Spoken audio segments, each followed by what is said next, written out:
And next we have Tony Lloyd, who is from Little Canada, Minnesota.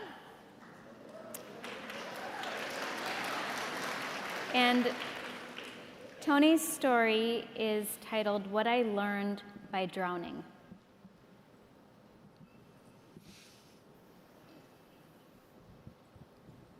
I'll race you across the lake.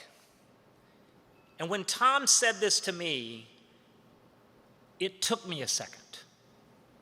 I was so surprised that he was talking to me. And you know, in my mind, it should have made a lot of sense that he was talking to me, right? I mean, he's 16 and I'm 14 and we're standing, I'm ankle deep in Lake Williamsville in Illinois, and the shore is straight in front of us. Tom is brown and muscular like a good Eagle Scout, and I am 5'10", 125 pounds, and about 5 pounds of that is pimples.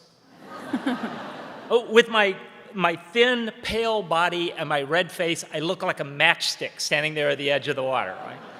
And as we're looking across the lake, the thing that confused me about Tom saying this to me is, I am invisible. Now let me explain what I mean by that.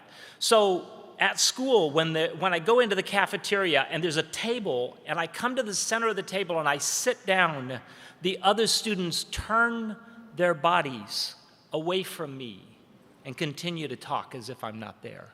When we pick teams for kickball and I'm the last kid standing by the wall, I'm not the last kid picked.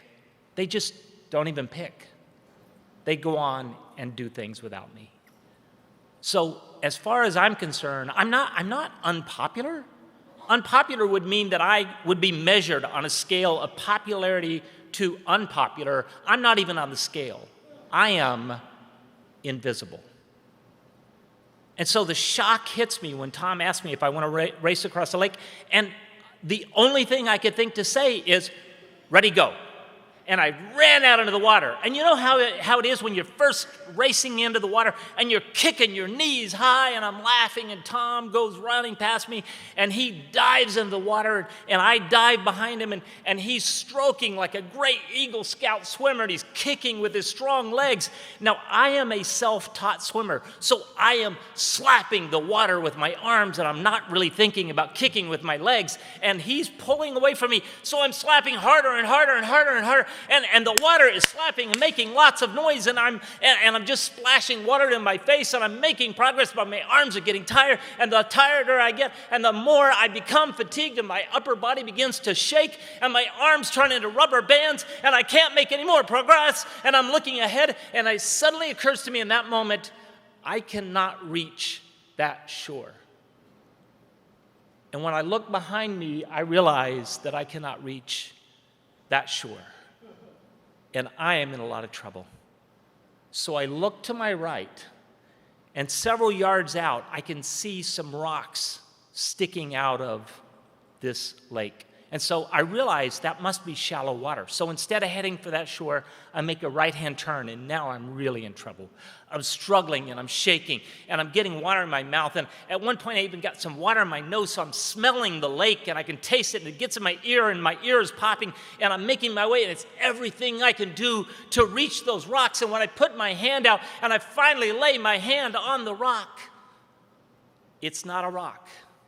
It's the tip of logs floating in 15 feet of water.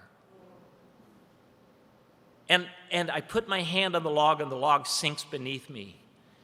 And I struggle for a little while more, and then I think to myself, maybe if I just put my feet on the log, it won't sink very far. And I put my feet on the log, but the log just goes down, and I go below the water. Now I'm really slapping the water, and I'm yelling, and I'm coughing, and the water's in my mouth. And Tom is circled, and he's yelling instructions at me, and there's this cacophony of noise, and all I can do is I can say, help, help me, help me, help me, and I'm screaming my lungs out. And all of a sudden, it is completely and utterly quiet. And it occurs to me that my eyes are closed. And when I open them, there's something cold on the back of my head, and it's the mud in the bottom of the lake. And I realize that this water is dark and that water is light, and that must be up. And I'm out of air. I'm going to have to take a breath. And so I put my foot against something hard in the bottom of the lake, and I push off for everything I've got, and I claw my way up towards the surface. And as I'm coming up to the surface, I'm opening my mouth, getting ready for that breath. But I'm so close, but I can't quite wait. And finally, when I couldn't wait anymore, I break the surface just as I go and draw in that air. And I'm coughing and somehow I thought to roll over on my back.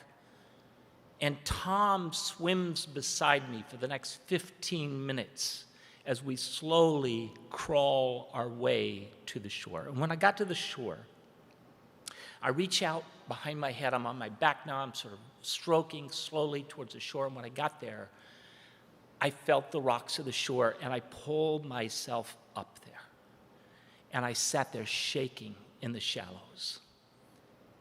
And in that moment, here's what I realized. First of all, in the middle of the chaos and the cacophony and the noise, and our world has a lot of noise right now, there is this quiet place. And in that quiet place, there is hope and there is meaning. And so I decided 3 things in that moment. First, I want to live. And second, I want to make a difference.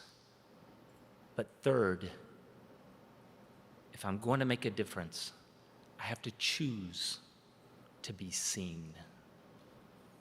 So to my invisible friends here, if when I described standing against that wall and not being picked for kickball, you thought that's me, I'm talking to you right now.